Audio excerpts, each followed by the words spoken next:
মা বলছে আমার ছেলেটা খুবই খারাপ। বউয়ের কথা শুনে ওই একই মা বলছে যে মেয়ের জামাইটাও ভালো না, মেয়ের একটা কথাও শোনে না।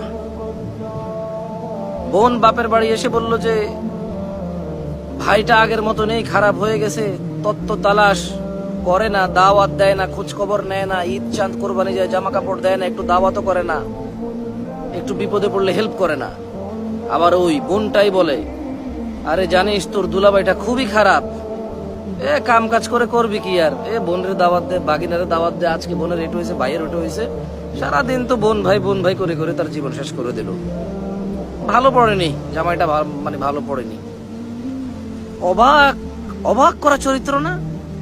মা তার ছেলের জন্য যে চরিত্রকে অপছন্দ করে, ঘৃণা করে, বদদোয়া করে, কিন্তু মা তার মেয়ের জামাইয়ের জন্য এমন চরিত্রের আকাঙ্ক্ষা করে এবং কামনা করে, দোয়া করে।